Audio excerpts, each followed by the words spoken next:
C'est une ancienne, la 5e qui siffle là. Vous entendez, c'est le pignon. Je vois la 4. Là, vous voyez, je suis pas très bien assis parce que le siège fixe, le propriétaire est plus grand que moi, ce qui fait que je suis un peu loin des pédales, je suis un peu loin du volant. Sensation zéro filtre, hein, c'est génial.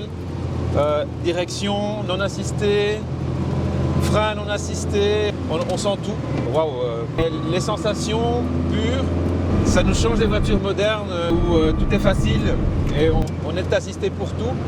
Et ici, ben, le petit coup de gaz en descendant le rapport permet de rentrer la vitesse. C'est vraiment super sympa. Je profite, c'est vraiment top. Petit coup d'essuie-glace. Ah, les essuie-glaces là qui tournent à l'ancienne, c'est vraiment super. Alors bon, bien évidemment, les sensations châssis sont difficiles à obtenir pour le moment, vu qu'il pleut, il n'y a pas d'adhérence, on est en pneus, comme je l'ai dit, pneus slick, donc on ne peut pas trop pousser la mécanique. On a quand même ce feeling de conduite pure, avec toutes les sensations qu'on a, la direction, le pédalier qui est vraiment pas évident avec donc les pédales inversées, hein, comme vous savez sur les 911 refroidis par air. Et alors pour le talon pointe, c'est pas du tout évident, mais quel plaisir, franchement. Et voilà, là, vous me voyez derrière. Bon, bien évidemment, on fait pas la course, hein. Là, je commence vraiment à savoir où se trouvent les verrouillages de boîte. L'entrée de la 3e, au début, elle n'est pas facile à trouver. Et maintenant, ça va. C'est 4e. Ah, je commence à apprécier vraiment. Un petit pif-paf sympa. Alors là, je vois l'Alpine. Est-ce qu'elle est plus légère, plus agile, mieux suspendue? Je dois dire que la Porsche, on la sent un petit peu raide, mais bon, c'est aussi le fait que mon siège, j'ai pas vraiment beaucoup de coussin. Je savoure. C'est vraiment sympa. N'empêche, ce sont quand même des voitures physiques à conduire, parce que tout doit être précis quand on change les rapports. C'est pas comme les voitures modernes, il suffit de passer la vitesse et tout passe sans problème. Un petit peu augmenter le rythme. On prend 4000, 4500 tours. En tout cas, c'est un moteur qui a du couple, hein. Ça c'est sympa, c'est le Flat 6.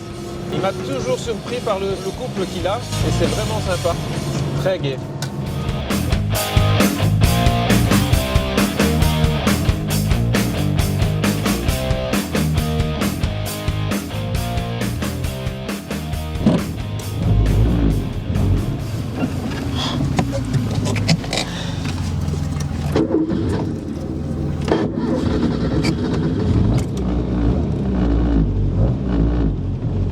Le démarrage de l'Alpine, c'est pas évident parce que en fait l'embrayage il est tout à gauche et j'ai presque pas la place pour passer ma chaussure. C'est déjà beaucoup plus petit. Les voitures, c'est pas pour rien que la Porsche fait pratiquement 300 kg de plus que l'Alpine. L'Alpine 650 kg et la Porsche elle fait 920. Par contre, au niveau puissance, il y a aussi une sacrée différence parce que l'Alpine fait dans les 120 chevaux. Et la Porsche, elle en a 210, puisque bon, 1600, 2,7 litres.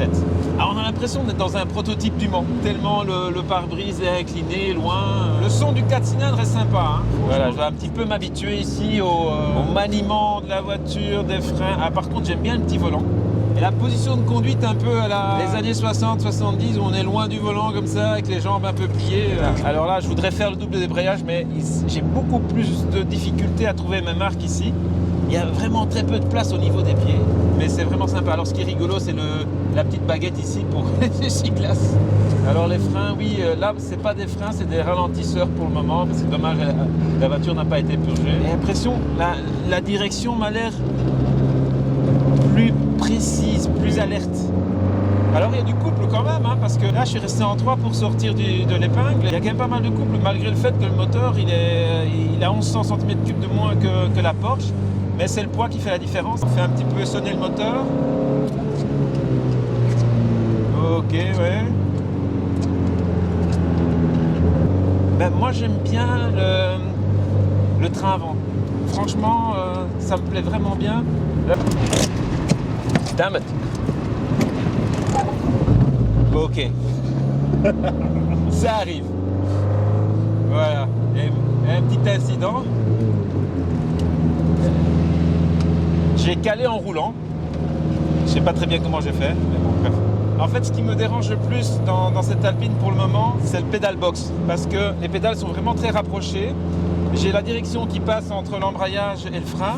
Il faut vraiment prendre l'habitude de cette voiture. Alors, premières impressions, plus difficile que la Porsche. Mais ça marche bien quand même. Hein. Je suis étonné par le couple. Parce que je ne m'attendais pas à ce qu'elle ait autant de couple que ça par rapport à la Porsche. Donc elle n'a pas plus de couple que la Porsche. Mais le rapport couple et masse, à mon avis, ils sont plus ou moins équivalents. On va avoir un écart d'environ 50% de couple, ce qui correspond à la différence de masse. Ce qui fait qu'au niveau des relances, ça a l'air d'être équivalent. Là, j'ai réussi un double débrayage en 3-2. Voilà. Tout doucement, je commence à prendre la boîte, ouais. J'ai vraiment du mal avec cette boîte. Alors là, je vais essayer de faire un 4-3. Yes! 3-2, oui, bravo! Et Antonio, tu t'améliores. Pas du tout évident avec la boîte parce que parfois, j'arrive pas du tout à rentrer la 3 ou la 2. J'essaye, mais en fait, effectivement, j'ai une chaussure un peu large pour l'espace disponible, mais j'essaye. Il y a aussi le fait que tu as un grand levier et on a un peu plus de débattement que dans la Porsche. Il y a aussi le fait que j'ai l'impression que la face de la pédale d'embrayage est un petit peu inclinée vers l'extérieur, vers la gauche. Et du coup, le pied semble glisser un peu. Bon, petite précision, on a le circuit pour nous tout seul. Hein. Donc, c'est pour ça qu'on peut se permettre de ne pas mettre de casque en dessous de 100 km/h. The thing is now I missed the third gear.